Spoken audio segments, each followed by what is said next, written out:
Assalamualaikum warahmatullahi wabarakatuh. Bismillahirrahmanirrahim. Alhamdulillahirabbil alamin wa bihi nasta'inu ala umuri dunya waddin wa ala alihi washabbihi ajmain, amma ba'du. Pertama-tama yang paling utama, marilah kita panjatkan puji dan syukur kehadirat Allah Subhanahu wa taala yang telah memberikan nikmat iman, nikmat Islam serta nikmat sehat walafiat kepada kita. Perkenalkan, nama saya Zikri Al-Ghifari, dan di sini saya akan nge-review buku yang saya baca, yaitu buku yang berjudul Tafakur karya Agus Mustafa. Sebelum ke inti dari nge-review buku ini, saya akan melihatkan dulu sampul terlebih dahulu buku ini. Nah, begini ya, ini sampul depannya buku yang saya baca, yaitu Agus Mustafa yang karya yang berjudul Tafakur.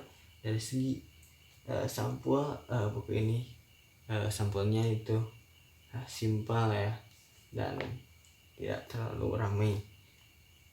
Dan dari segi sampul belakangnya itu juga sama, simpel ya. Dan di sini terdapat ayat-ayat Quran yang sangat memotivasi kita dan perlu kita tafakuri arti ayat Al-Quran ini gitu. Dan buku ini itu penerbitnya Padma Fresh ya, yang berkantor pusat di Surabaya, Jawa Timur nih, di Indonesia. Dan selanjutnya saya akan menjelaskan terlebih dahulu biografi singkat dari si penulis ini, yaitu Agus Mustafa. Agus Mustafa ini lahir itu di Malang ya, pada tanggal 16 Agustus ya 1963. Dan beliau juga yaitu penulis yang sangat produktif. Kenapa dikatakan produktif? Karena setiap 3 bulan sekali dia selalu menerbitkan buku itu. Nah, itu karena dibilang produktif, karena dia produktif dalam menerbitkan buku gitu setiap 3 bulan sekali. Beliau juga alumni dari teknik nuklir Universitas Gadjah Mada Yogyakarta, dan buku sebagiannya juga diterjemahkan ke dalam bahasa Inggris, bahasa Arab, dan bahasa Malaysia. Terkenal dengan kepopulerannya buku beliau, yaitu dikenal dengan sebutan serial diskusi tasawuf modern. Dan beliau bertekad untuk terus menulis buku hingga akhir hayat nanti gitu. Dan beliau juga 1 tahun di Mesir terdahulunya, yaitu untuk memperdalam lagi tentang pemikiran agamanya yang kritis dan kontroversial tersebut. Dan di Mesir itu dia berjalan mengunjungi Sungai Nil dengan 5.000 km, dan beliau akhirnya menulis buku yang berjudul Ekspedisi Sungai Nil, mungkin seperti itu. Dan saya juga akan melihatkan daftar isi dari buku ini ya. Daftar isinya, bab-babnya mungkin banyak ya, pembahasan tafakurnya banyak, tapi saya ngambil intinya itu ada tafakur 2012 ya, sama ada tafakur 2013. Di sini itu ada dua bab yang penting itu. Tafakur 2012 dan Tafakur 2013 gitu. Ya langsung saja ya, saya akan nge-review sedikit tentang isi yang ada di dalam buku ini ya. Tadi sudah dilihat daftar isinya banyak ya, tapi saya akan mengambil poin-poin yang sangat penting ini, yaitu yang pertama tentang penetapan awal Ramadan. Tentang awal Ramadan ini menjadi sebuah hal, perbedaan menjadi sebuah hal lumrah, tetapi perbedaan penetapan ini bukan hal lumrah menurut Agus Mustafa, karena ini terjadi secara bertahun-tahun dan ini bukan hal yang lumrah lagi, tetapi ini harus diselesaikan dengan cara musyawarah gitu. Dan pemimpin di negara kita juga ini harus menyelesaikan masalah ini, yaitu pada tahapan awal Ramadan ini. Saat itu akhir bulan Sa'ban terjadi pada tanggal 19 Juli ya, 2012. Nah, lalu pemerintah menetapkan Ramadan itu jatuh pada tanggal 21 Juli 2012, hari Sabtu kalau tepatnya. Nah, ini menjadi sebuah pertanyaan bagi teman-temannya Agus Mustafa. Dia bertanya kepada Agus Mustafa, kenapa akhir bulan Sa'ban itu hari Kamis, sedangkan awal puasa itu hari Sabtu. Nah, apakah hari Jumat itu bulan Sa'ban atau bulan Ramadan? Nah, ini menjadi sebuah pertanyaan terkait penetapan awal Ramadan seperti ini. Nah, perbedaan ini yaitu dengan perbedaan metode mencari hilal ya, mencari bulan ya, maksudnya terkait penetapan ini, yaitu dengan metode ruhyat dan hisab ya, ruhyat dan hilal itulah.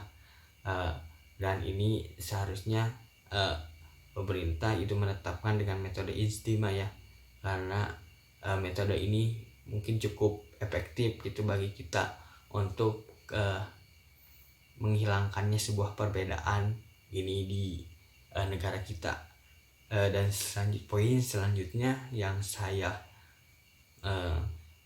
akan kemukakan setelah membaca buku ini ya, yaitu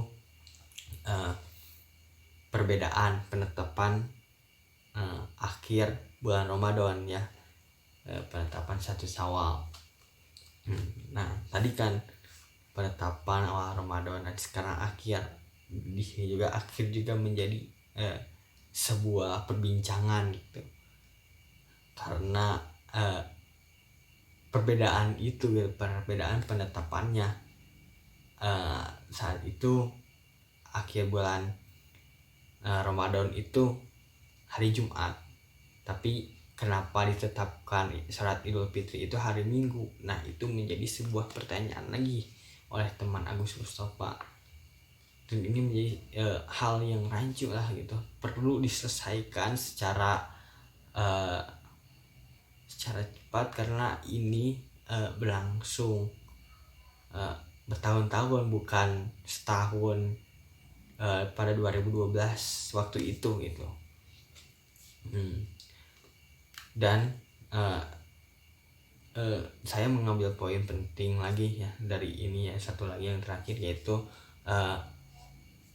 memanfaatkan bulan Ramadan sebaik-baiknya. Bulan Ramadan itu adalah bulan yang penuh berkah ya, bulan yang dimana pahala kita akan bertambah gitu. Ketika kita sedikit berbuat kebaikan juga, pahala kita akan dilipat gandakan oleh Allah Subhanahu wa Ta'ala. Dan Ramadan ini bulan yang kita untuk menafakuri diri kita dan menjadikan kualitas diri kita menjadi lebih tinggi gitu, maksudnya lebih baiklah dari sebelumnya. Nah, untuk menafakuri memanfaatkan bulan Ramadan sebaik-baiknya, kita manfaatkan bulan itu dengan contohnya seperti membaca Al-Quran ya. Nah, tapi membaca Al-Quran di dalam bulan Ramadan itu tidak hanya sekedar tentang membaca Quran hatam Quran, baca hatam seperti itu, tapi di sini dijelaskan bahwa bacalah Al-Quran tapi jangan soal tentang hatam, tapi bagaimana kita menafakuri ayat-ayat Allah, bagaimana kita mempelajari Al-Quran dan mengaplikasikan dalam kehidupan sehari-hari kita, supaya kita lebih baik ke depannya setelah bulan Ramadan, kita supaya lebih baik, lebih maju, lebih taat lagi kepada Allah, dan lebih taat lagi ke orang tua gitu ya, dan yang lainnya gitu. Dan di sini juga ada Lailatul Qadar ya, dan Nuzulul Quran. Nah, terkait tentang Nuzulul Quran, di dalam buku ini mungkin teman Agus Mustafa merasa heran karena di negara lain tidak ada itu, seperti Mesir tidak ada peringatan Nuzulul Quran, dan ini mungkin hanya khusus gitu peringatan yang ada di Indonesia. Dan yang terakhir yaitu malam Lailatul Qadarnya di Indonesia, mungkin ini menjadi hal yang lumrah ya, karena Agus Mustafa juga melihat ketika malam Lailatul Qadar ini para masjid, komunitas, para seperti itu organisasi, mungkin itu pada malam itu sibuk dengan mencari malam Lailatul Qadar itu. Tapi dengan mencari malam Lailatul Qadar itu ada yang memanfaatkannya dengan membaca Al-Quran, memahami Al-Quran. Ada yang juga yang bergadang cuman menunggu pagi doang gitu, tidak memanfaatkan malam itu dengan membaca Quran, tetapi dengan ngobrol, dengan apa gitu, dengan main-main seperti main game atau apa gitu, tapi tidak memahami Al-Quran. Ada seperti itu di dalam malam Lailatul Qadar itu bagi umat Indonesia ini gitu. Nah, mungkin cukup sekian dari saya, mohon maaf bila ada kesalahan. Wassalamualaikum warahmatullahi wabarakatuh.